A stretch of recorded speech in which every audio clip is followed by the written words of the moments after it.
Good afternoon. We're happy you're here. We would like to welcome you to our fourth community conversation event, a look inside Black collections. Before we get started, we wanted to remind you that you are in a Zoom webinar. No cameras are needed. Please use the question and answer for your questions. Chat will be used to share general information. We will take questions at the end, and the opportunity to submit questions to Jessica will be in the post-event survey. Thank you for coming, and I will now pass the presentation to Lori McAllister for our welcome and to share our ASU Library Indigenous Land Statement.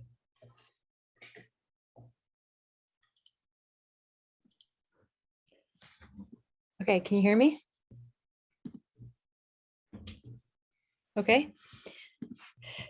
Good afternoon and welcome. I'm Lori McAllister, Associate University Librarian for Collections Services and Analysis, and I'm honored to introduce this important community conversation.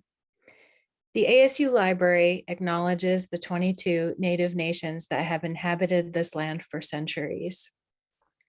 Arizona State University's 4 campuses are located in the Salt River Valley on the ancestral territories of Indigenous peoples, including the Acamel and Pipash Indian communities, whose care and keeping of these lands enables us to be here today. ASU Library acknowledges the sovereignty of these nations and seeks to foster an environment of success and possibility for all Native American learners and knowledge seekers. We are advocates for the incorporation of Indigenous knowledge systems and research methodologies within contemporary library practice. ASU Library welcomes members of the Acamel, Pipash, and all Native nations to the library. In this spirit, the ASU Library also welcomes and supports Black scholars, learners, and community members. And now I would like to introduce our panelists.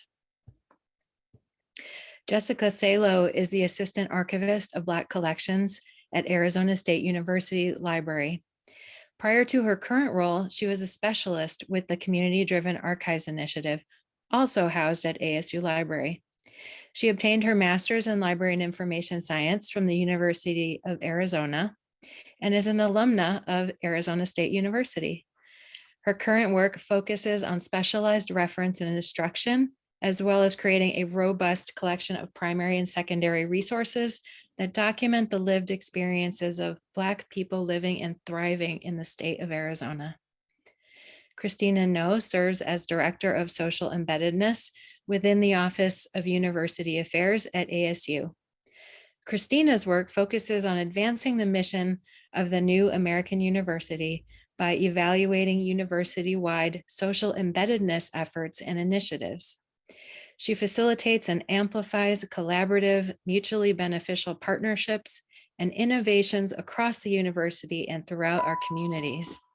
Christina loves working with leaders and invested stakeholders to create, elevate, and recognize mutually beneficial partnerships that benefit education. She's interested in creating innovative learning experiences, connecting people and resources, building new ways of working, and weaving whimsy throughout higher education. Thank you so much for being here, and I will turn it over to you both. Thank you. Thank you. And then, of course, thank you to ASU Library for inviting us to be here today. And of course, many thanks to the folks joining us today via Zoom. First of all, is it Jess? Is it Jessica? Do you have a preference?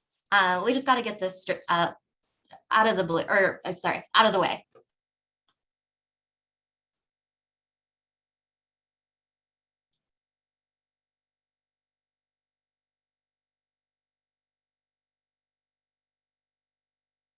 Ooh, I might ask you to repeat all of that because I couldn't hear you. With the same enthusiasm though and everything too.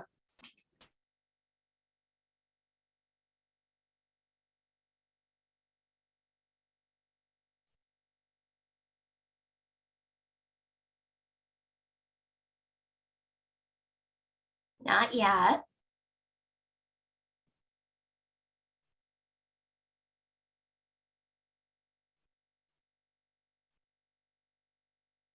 Yeah, who needs those headphones?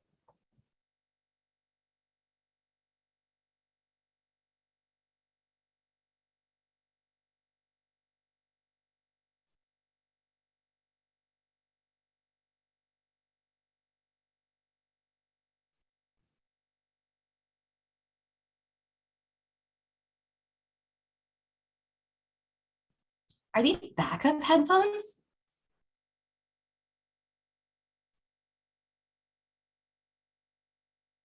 I cannot hear you yet.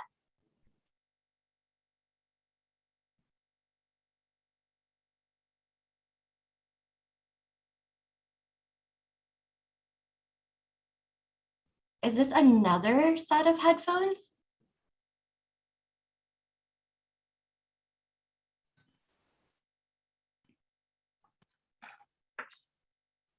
Ooh, I hear something now. My apologies. Can you hear me now? Absolutely, 100%. Oh my gosh, so sorry. New headset, new setup. So my apologies. I think everybody is wondering though, how many pairs of headphones do you have? I only have two, but I just got these ones yesterday, and so I'm still working through how to figure out how to use them. So my apologies. Thank you so much. You are all good, and everybody is hyping you up in the chat, and I think everybody Thank you. gets it. Yeah. I appreciate that. Well, perhaps maybe you don't have to completely repeat yourself, but do you prefer Jess or Jessica? So as I was trying to say earlier, so thank you for this question. I will respond to either one. Either Jess or Jessica is fine with me. So either one is perfect for me. Cool. I'll probably go back and forth. Okay, that's great. Well, Jess, first question for you. For those of us who might not be familiar, can you please help us understand what the terms archive, archivist, and collections mean? Oh, thank you. I greatly appreciate that question, because this is definitely one of the ones that we tend to go over when we're in front of community and in front of folks who might not understand or have any, association with archives or archivists. So when we do presentations in front of community, we state that an archive is an active space where past and present merge. It contains primary and secondary resources that preserve the history of several generations. And then we also go over what an archivist is, because as a professionally trained archivist, that is something that I would like folks to understand. And so an archivist is a person who organizes and preserves the archive that I just stated. And then collections, in my vocabulary, I tend to use collections and archive in the same terminology, but for most folks within kind of an understanding of the archive profession, a collection is one that is housed within an archive. And so those can be primary resources that pertain to a particular person, place, or event. And so a collection is just one that is within an archive that people can view and can research from if that's what they choose to do. Thank you. So I like the merging of past and present. Does that mean that like an archive can include like current things too? Absolutely. There are many current archives. I recently had a really great conversation with somebody who is the archivist and who curates and preserves the George Floyd Memorial Archive. And so that is absolutely a really recent archive. And so, yeah, it can really be recent. It could be even last week. If you started your archive last week, hey, you know, it's an archive. That's so cool. I always thought it had to be like old stuff that was like, oh. No, it can be as current as yesterday. So, yep, absolutely. Awesome. Well, you seem pretty excited about it and you've got this big smile on your face. Where does this passion for preserving history and archiving come from? Yeah, I would absolutely say that my interest in archiving, I guess it started as a personal mission on my end as a history major here at Arizona State University.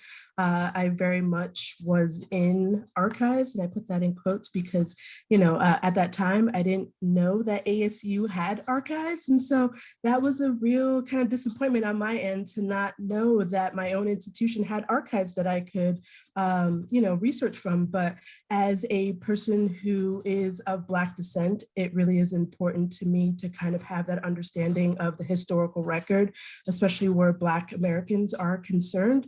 And so personal interest because of genealogical reasons. Many Black folks use the knowledge and the archive to trace their family history as far back as they possibly can, because there are obviously barriers where Black folk records are concerned due to antebellum slavery and different things along those lines.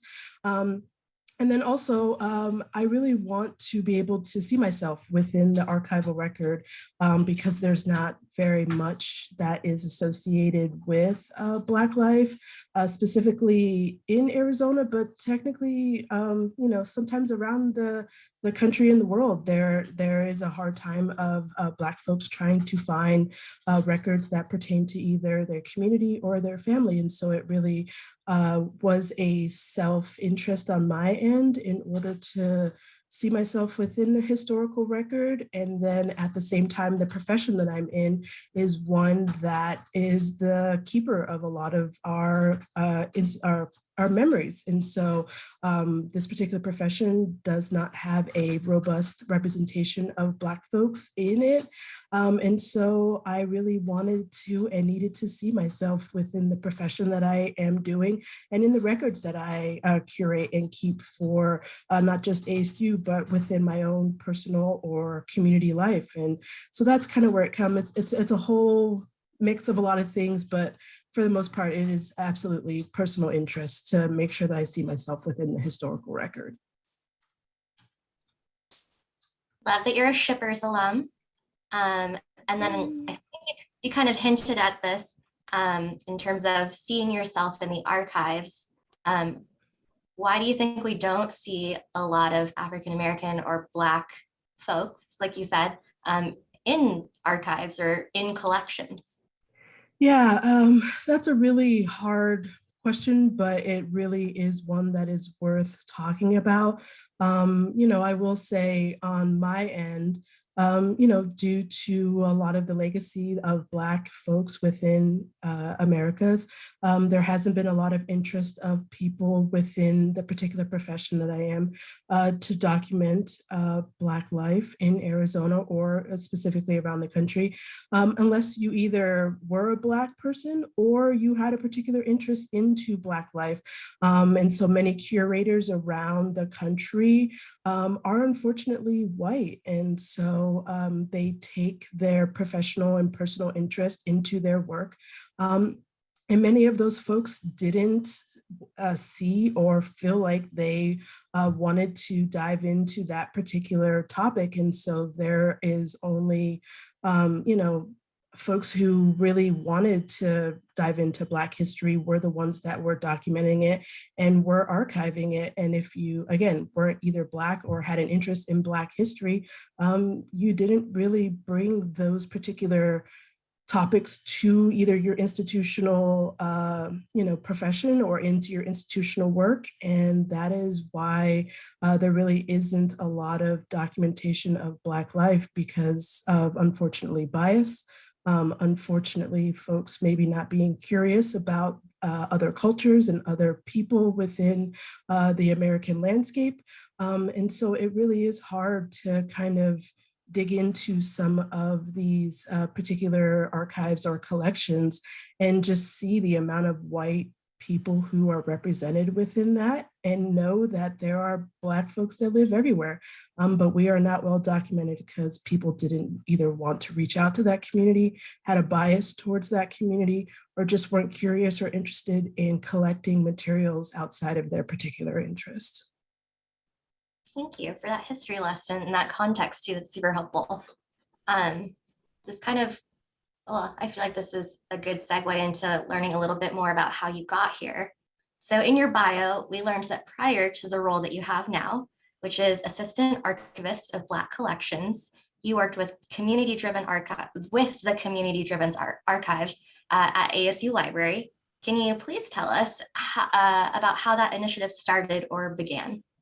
Yeah, absolutely. I love talking about community-driven archives because that is my foundation in a lot of the work that I bring to the table now. Community-driven archives was started in 2017 by Nancy Godoy. She is the associate archivist of the Chicano Research Collection here at ASU Library. And Nancy really felt that at that time, prior to 2017, that she wanted to reach back out into her community. She is Chicano, she is from Arizona. And when she started at Arizona State University Library in 2011, the Chicano Research Collection has been around since 1970. And the reason why we have a robust collection within that, within the Chicano Research Collection that Nancy curates is because of her predecessor, Dr. Christine Marine, who is also Chicana, and took it upon herself to start documenting her community. And so when Nancy arrived here in 2011 to become the curator of that collection, she really wanted to focus on the community that she was familiar with and that she knew was underdocumented and underrepresented. And so she started doing a lot of workshops with folks regarding genealogy, because I think that's where a lot of folks get this kind of particular interest into their own cultural identity or ethnic identity. And so she did some really basic genealogy workshops with folks, and it became apparent that they really needed to have a focus of reaching back out into communities, especially marginalized communities, and see what they wanted to have assistance from either the library or from Nancy about how to document and preserve their community history. Nancy was fortunate enough to be able to have a connection or was contacted by the Andrew W. Mellon Foundation, which is one of the really big funders of a lot of library projects due to budget cuts and due to budgets within libraries. The Mellon Foundation really is one of those arms that is very integral in getting a lot of these particular projects off the ground. And so when Nancy applied, she ended up getting a $500,000 grant from the Mellon Foundation to start the Community-Driven Archives Initiative. And so under that initiative, we identified groups that we would like to reach out to. And we realized that marginalized communities within Arizona were the ones that absolutely needed a focus on where archiving and where community history was concerned. And so those particular groups are the Latinx, Black, Asian, Pacific Islander, and LGBTQ community that Nancy initially started the initiative for. And we didn't initially have the Indigenous communities within this particular grant, but it became kind of apparent that through some of the work that Nancy did with the Labriola Center here at ASU Library, and then with some of the other communities like the Pascal Yaqui group in Guadalupe, we really needed to kind of have that Indigenous representation within our grant. And so, and the reason why is because while Indigenous folks are well documented, and I put that in quotes, well documented within the archives in Arizona, it is through the lens of white anthropologists that these communities were documented. And they did not see the stories of their community reflected by the community members. And so we really made it our mission to reach out to these communities, and we would do workshops every month, 2 workshops a month prior to COVID with these communities, where we would partner with either BIPOC businesses, and BIPOC is Black, Indigenous, people of color, just as a reference for folks in the crowd. We would partner with BIPOC businesses like the Palabras Bilingual Bookstore in Phoenix, and some other local Latinx or Asian Pacific Islander or Black associations. We have a really great connection with the Black Family Genealogy Group in Phoenix. And those were one of our initial partners that we would partner with to go out and provide workshops. The first one was the Archives and Preservation Workshop, where we would do a 2-hour presentation with the community, where we would speak to them and kind of impart our archival knowledge. As a professionally trained archivist, I did need to receive a master's degree in order to work in institutional archives. And so it really was the mission of Nancy to impart our knowledge as professionally trained archivists to community members to have them get started on a preservation journey. And so we would come into the space that we were invited to by the business, and then we would do a presentation. And we would bring with us our free archival supplies. And I have one here. Hopefully you can see it with, maybe not with my, oh, here it is a little bit, you can see it. This is some of the free archival supplies that we would bring with us. So we would bring a box that had acid-free folders. This is an acid-free box that is ones that we as professionally trained archivists use in our institutional archives here at ASU. And then we would also supply folks with acid-free folders, Mylar, which I again have here, hopefully. Nope, it's a little, oh, there it is. You can see it right there. So that's the Mylar, different size Mylars that we would bring and put in the boxes for folks. And then we would also have gloves. Gloves are a very important part of your archival journey. Please don't touch any of your photographs or really old materials with your bare hands, because any oils or anything along those lines on your hands can transfer and cause issues with your archive. And so we would give folks white gloves. We call them Mickey Mouse gloves within our unit. And then we'd also give them a booklet of all of the information that we have. And again, you can see it a little bit with my filter, apologies for all of that, but we would provide all of this free to community members when they came to that workshop. And many people came to those workshops and they would legitimately bring bins and bins and bins of their materials in order for us to start them on their preservation journey. And the the absolute tenets of preservation are appraise, arrange, and describe, preserve, and then obviously we're in the digital world, and so digital preservation is obviously important as well. And that's the next arm of the workshops that we would do. So we would come back in either a week or two to that same location, and then we would do a 4-hour workshop called Scanning and Oral History Days. We would bring our own equipment, and that would be scanning equipment, a scanner, a flatbed scanner we would bring, and then we would also bring an oral history station through Story Center. Sorry, Nancy, if that is the wrong one. I always get StoryCorps and Story Center mixed up. I believe it is Story Center is the one. Shout out in the chat, Nancy, if you're here to correct me. But yes, we would also bring those stations and people would be able to do oral histories with us. And that was really great. And that was a 4-hour event, and we would get really great crowds. We would bring food in, kind of have this community space, a safe space for folks to kind of have those stories and have that connection to either their community or the family history that they were trying to preserve. And so through that work, it became really apparent that a lot of the communities really wanted ASU to be a little bit more active in preserving their family history. We would get a lot of our survey data back, and they would either ask, why doesn't ASU have a collection that is focused on this community? Why doesn't ASU have a collection that's focused on that community? And so after that particular situation. And then obviously COVID happened. So we were unfortunately had to shut down our in-person events, but we were able to transition a lot of that work to online. And we still, came together with community virtually and did a lot of really great virtual workshops that were either put on by our student archivist or by Nancy, or would be requested by folks who came to our previous workshops and asked us to be a part of or impart our knowledge through that. So it really has been a life-changing experience on my end to be a part of community-driven archives, because this particular work is one that I would like to transition into the work that I'm doing, and it has made an impact to a lot of community members that we still have the ability to talk to and say, if it wasn't for this workshop, I don't think I would be in the spot that I am regarding my preservation of either family or community history.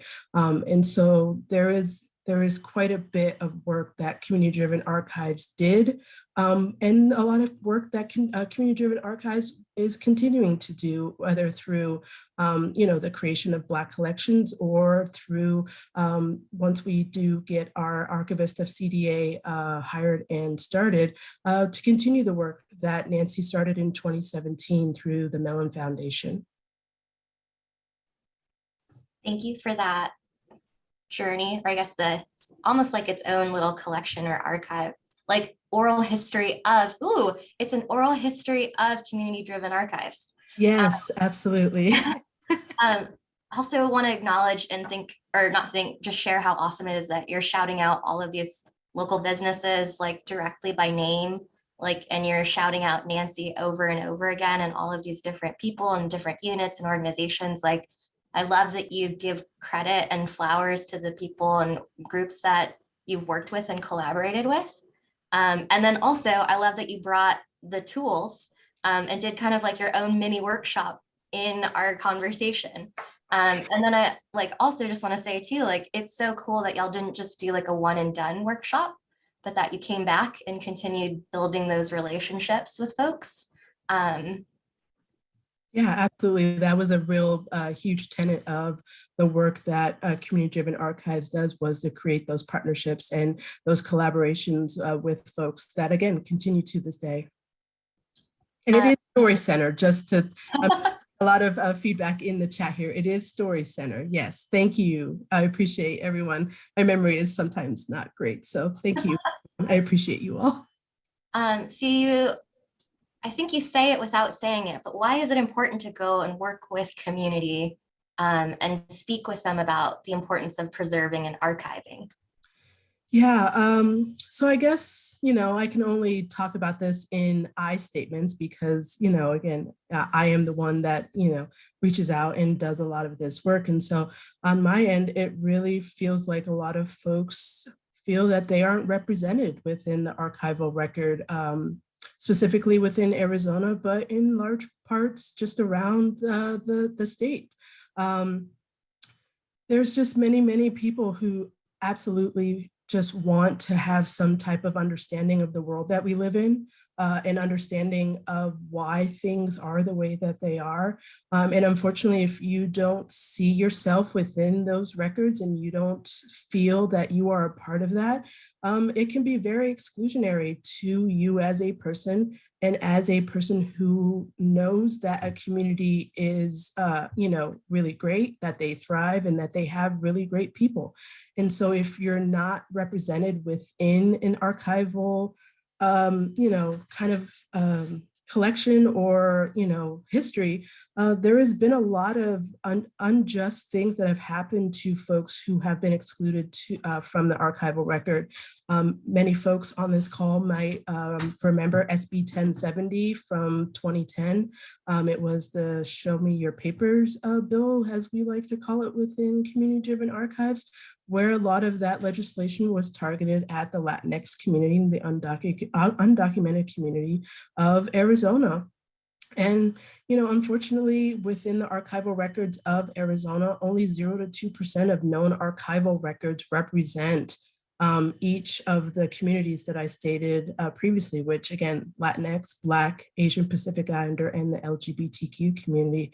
And so that's a real injustice that, if you don't see yourself within these records, folks feel that you don't exist or that you are not important. And that's not the truth. And that's not something that we can passively just keep going on, as we, as a society, understand that, everybody contributes, everybody has a story, everybody deserves to have their stories documented. And, it doesn't necessarily have to be within an institutional archive if that's what, you choose, but within your own family history, within your own, community history. we need to have representation, and that is important to all people. And it feels like the majority of the archival records and the stories that we as Americans hear are from white communities, white people, white understanding. And I feel like in a lot of respects that was deliberate. And so we are at the point in history, especially after the murder of George Floyd, where we understand that this is not something that can continue to be overlooked. One of my colleagues just in the chat said, archives are not neutral, libraries aren't neutral, and we can't continue to state and say that we represent folks if they are not represented either within the collections that we have or within the archives that tell the story of a state, a community, an individual. And so it feels like people are continuing to shout that, there is underrepresentation of marginalized communities within records and within the institutional understanding of how collections are created. And as I stated earlier, within the library and information science field, just in general, we need more Black folks in this profession because there is, while there's talk that, we need to kind of have diversity, equity, and inclusion in that, the only way that that's actually going to happen is if Black folks get elevated into leadership levels, get elevated into positions that can make that change, and to have an understanding within an institution that more lives outside of white lives matter. And so I think that that really is an important part of that. And I just think folks are really tired of just not seeing themselves. I'm personally am tired of not seeing myself within the archival record, not just in Arizona, but around the country. I'm not originally from Arizona, but I've lived here for a number of years. And I truly did not know that there were segregated areas in Arizona or in Phoenix.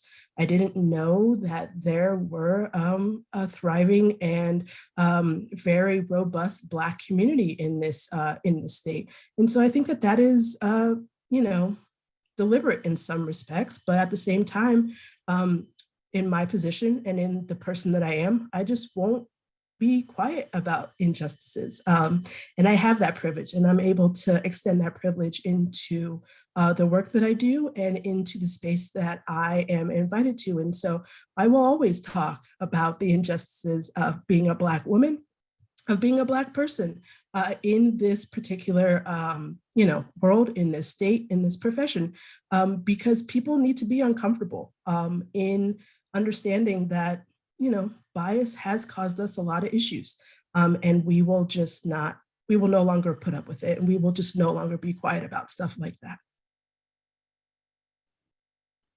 As folks are entering things into the chat, I see so many applause and plus oneing, and then also some of the folks that you've worked with who are community partners shouting out all the work that you've done together. And then I appreciate you all. I'll plus one you also on not knowing that Phoenix was so segregated, because I live in a historic neighborhood, and when we got the information about the house that we purchased, Asian people were not supposed to be sold this house back then. So yep. It's very interesting and kind of weird to live in a house that I couldn't have lived in. Yep. And that was for a lot of folks who are non-white. I know of somebody within ASU who tried to buy a house I believe in the Tempe area, and Tempe was a sundown town. And I don't know if many folks know what a sundown town is, but sundown towns were ones that if Black folks were in it past sundown, they would be targeted and harassed or killed. And Tempe was a sundown town, and not many folks knew that. And so to be able to have that understanding that you either couldn't buy a house or you couldn't be in that area after a certain period of time, we need to talk more about that, because those are the types of things that either get pushed under the rug, people don't know about, and for a number of reasons, it just kind of leaves either the zeitgeist or people's understanding of how racism shows up in all aspects of our lives. there is a question, and I guess we're going to get to Q&A later. So I'll actually put a pin in that question for now. You advocated for the Black collections, and you also talked about how important it is to elevate Black people into positions and into leadership within various institutions. And so it brings me to the LIFT initiative. So ASU is committed to a series of actions called the LIFT initiative.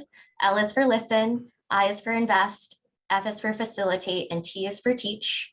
The goal of the LIFT initiative is to enhance diversity and growth and opportunities for Black undergraduate and graduate students, faculty, and staff, while also expanding ASU's academic offerings and community services and relationships to the benefit of all underrepresented groups and individuals. T9, so T9, which is Teach 9, is described as fund and sustain the community-driven archives initiative in the ASU library in order to enhance historical records and the university's engagement with underrepresented communities.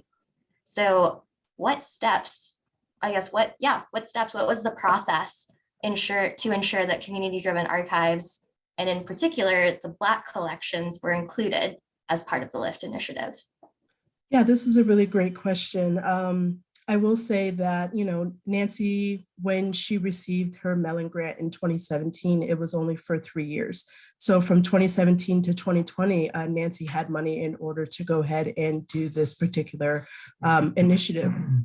After that time and after the grant ended, Nancy really didn't know if we were going to be able to continue to keep doing this work because internally, library funding has been dwindling for many, many years. And in some respects, libraries, while they are very central and very needed within communities, don't get the funding that they deserve. And so there was a lot of talk when 2020 hit prior to COVID, that we didn't know if this was going to be something that was going to be able to be funded because the library at that time just didn't have the available funds for us to continue the work that we were doing. As I stated earlier, unfortunately, due to the events of 2020 and the murder of George Floyd, it became apparent that more needed to be done to support Black life and Black people across the country. And fortunately, here at Arizona State University, Dr. Michael Crow put out a call stating that he would like to support Black initiatives and Black faculty, students, and staff in order to continue to work that possibly was already done or people wanted to do regarding Black life in Arizona. Nancy felt that it was really important to possibly see if we could be one of the initiatives that would be funded under Dr. Crow's initiative.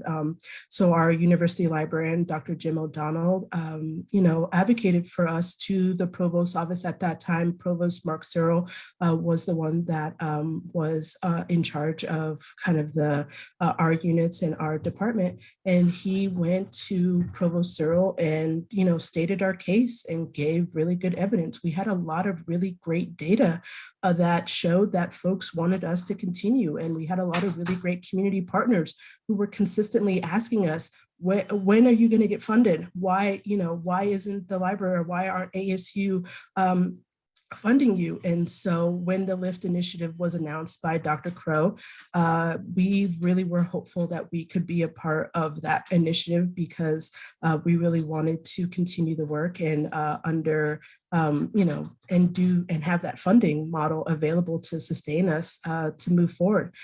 So Dr. O'Donnell stated our case. We waited in that time. Nancy continued to just apply for grants and continue the work to kind of advocate for us to make sure that this was a permanently funded initiative. And when the decision came down about the 25 initiatives, we were lucky enough to be number 23.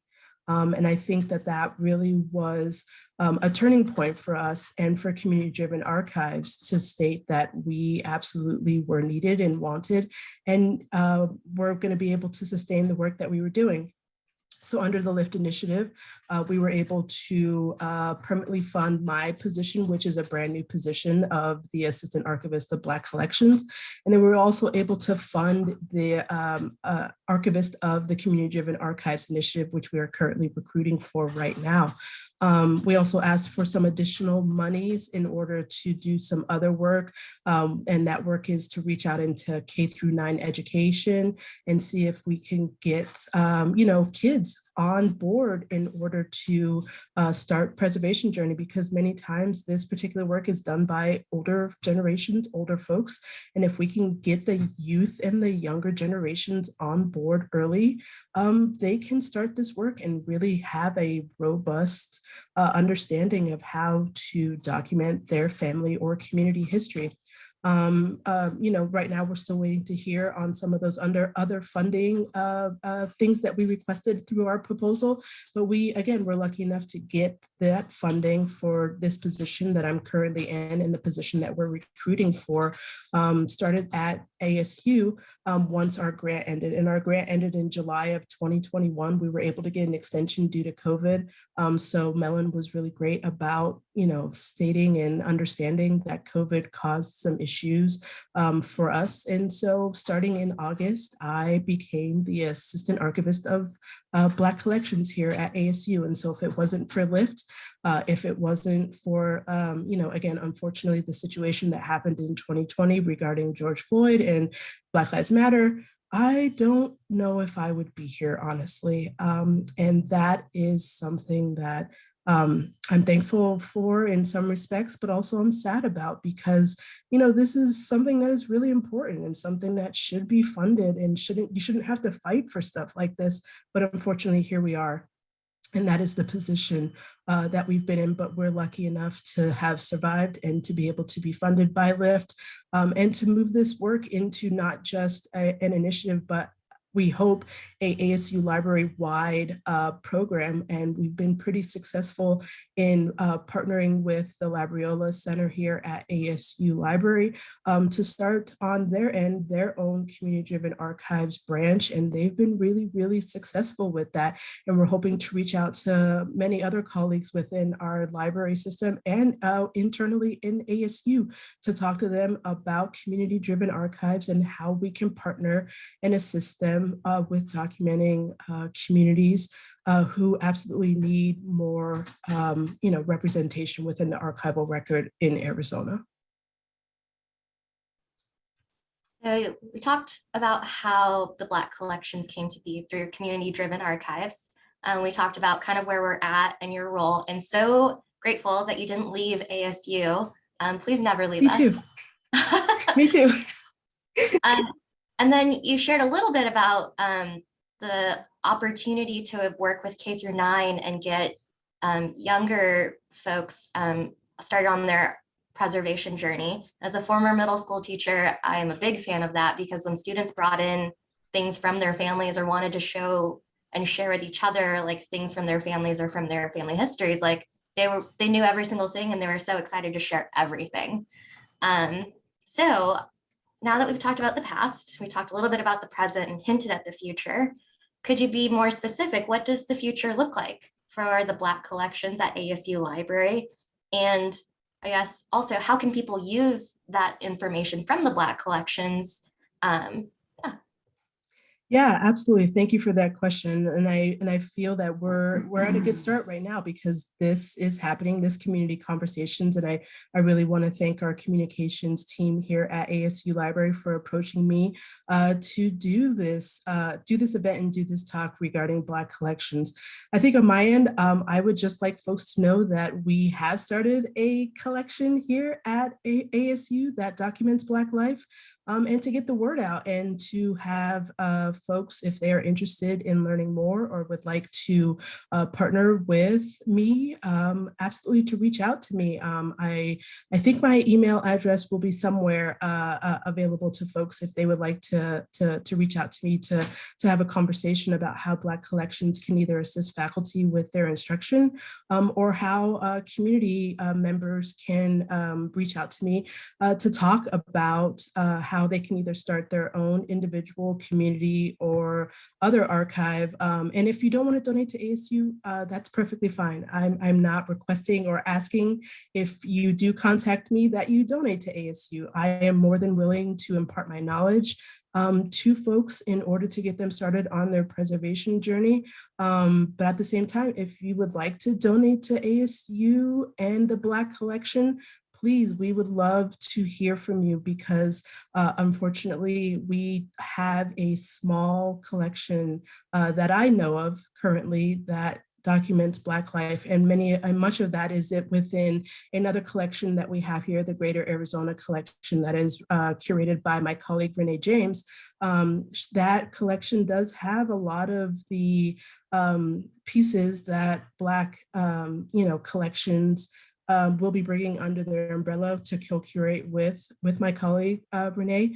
So we need more. We need absolutely more engagement, more material, if that is what people would like to do, and just, again, spread the word. If you know of folks who are looking to do preservation, if you know folks who are just willing to kind of have a conversation with me about, Black life in Arizona, I would absolutely love to speak with you because I'm at the ground level. I'm at the very beginning of a lot of this work because, again, this wasn't a focus, unfortunately, prior to this position created. And so we have a lot of work that still needs to be done for this.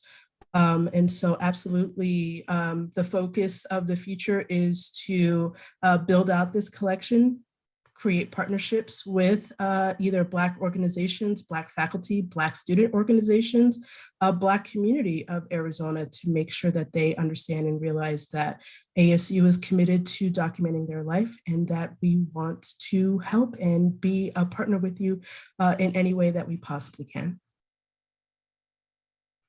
Well, and I remember you saying right at the very beginning that even something from last week can be preserved and become part of an archive, which is pretty awesome. Absolutely. So we're getting close to the end of our conversation today. But we're not finished yet. And a question that I really love asking folks in any conversation that I have with them is, what has kind of surprised you in this process, or as you've been working to develop out the Black collections, like what have you found surprising, or yeah? Yeah, I would say for me, as my bio said, I am an alumna of ASU, and I'm a history major, and I did not know that ASU had archival collections. And so I think that that is kind of one of the surprising aspects of transitioning from a student to an employee here at the library is that we still have a lot of work to do to make people realize and understand that we have archival collections that can be of use for research purposes or for understanding community around the ASU campuses or professors who came into ASU. We recently had a collection come online, the J. Eugene Grigsby Jr. collection, which will be the first under Black collections that documents Dr. Grigsby's time as an art professor here at ASU. He is a very prominent Black artist. Some folks might know of his work in the crowd. So that is a collection that we're absolutely proud to bring under Black collections. And I would like to, continue to have more prominent ASU alumni, have collections at ASU. So I think that is something that surprises me. And then at the same time, I also am very surprised by just kind of the ways in which my colleagues have supported the work that CommunityDriven Archives has done, and that they cheer us on and they really have our backs. And so I'm super appreciative and grateful for the colleagues that I do have, and especially Nancy Godoy. She has been an absolute rock star and mentor to me in this space. And so I just want to give a shout out to Nancy and have her realize and understand that the work she does is important and that she matters, and that I'm super appreciative of her. Starting to choke up, I feel like. A little bit. I see a question in the chat. So are there any collaborations you've been part of that seemed unusual at the time that ended up working out really well? Wow, that's a really great question. I will say that I feel like because I'm just starting out under Black Collections, a lot of kind of the partnerships that have been really successful are ones that Nancy and the Community Driven Archives initiative started even prior to the work that, or prior to me even coming onto the team, because they were already doing this work for a year and a half before I came onto the team. And so we've had really great partnerships, as I stated, with the Black Family Genealogy Group, with a lot of really great Latinx organizations and businesses around the Phoenix area. And so those have been surprising because, we continue to be in each other's orbits and support each other and kind of have each other's backs. And, that in some respects shouldn't be surprising, but in a lot of respects, it is, because ASU in, some circles isn't as well recognized or well appreciated. And so we really need to have those conversations with folks to break down those barriers, to have them realize and understand that ASU isn't trying to cause harm. We are trying to do good. And so that is something that I really take away and hope that moving forward, relationship building and kind of having that support from community is something that I would like to continue to keep moving forward, and is surprising in some respects, but it shouldn't be. Well, and I love that these relationships are like long-standing and continuing to grow and deepen. And like in a good way, like you're shouting out the same groups over and over because they've been your partners in this work, which has been amazing. Absolutely. My final question for you is, if we could wave a magic wand, no constraints on anything, what would the Black collections be or look like or sound like or feel like, or any of those? Yeah, that's a really great question. I feel like on my end, I want Black collections to be a really huge, great collection that the Black community of Phoenix and Arizona specifically are proud of, and that they have a lot of say in. This collection isn't just about what I want to collect, it's about what the community wants. And I need and want that community feedback from folks. And so my magic wand would be, I want to partner with everybody. I want everybody to be involved within Black collections. And so that's why I'm super appreciative of, this platform and the folks who continue to support our work, because without them, I don't think that we would be anywhere. And so I hope at some point to be able to have a really robust oral history collection, because within Black community, oral histories are really kind of how we tell our stories. And so my hope is to build out a really great oral history collection, build out a really great digital collection that can be accessed through either our digital repository or through some other means, so that folks, if they don't or can't come to Tempe campus in our Würzburger reading room to view documents, that they still have access to that. And so access, preservation, and having stories and platforms for folks to engage are my hopes for the future. And I feel like we're working towards that and having those conversations internally within the library to get to that point, because without that, I don't think that Black collections will be what it needs to be, because we need those particular technology arms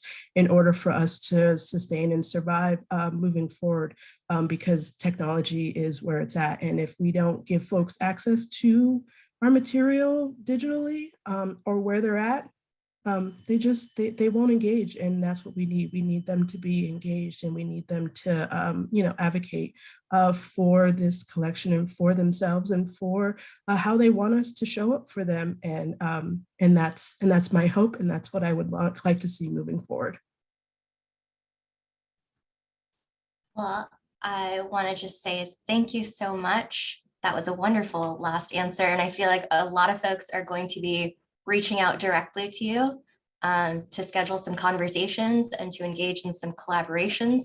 not just internally at ASU, but from externally outside of the institution. I want to just say thank you so much, because every single time we have a conversation, I feel like I learned so much about things that I had no idea about. But yeah, is there anything else or a last word, and we can hand it back over to Lori. Yeah, I would just like to say, if you are interested, please reach out to me. My email address is in the chat. Also, please connect with Community Driven Archives on our social media pages. We have a Facebook and Instagram page where we do a lot of our events and where this event was promoted. So please, reach out to us, engage with us, speak with us. We would love to hear from you to see how we can assist you. And so thank you for your time, Christina. As always, I appreciate you. And thank you, Lori. We appreciate you as well. Thank you so much. Thanks to Jessica and Christina. Thank you to ASU's Lift initiative.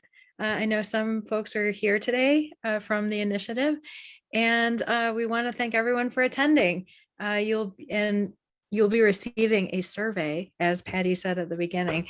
Please take a moment to fill that out, and please reach out. We would love to collaborate and talk to all of you. So thanks so much. Appreciate it. Thank you, everyone. Appreciate you all.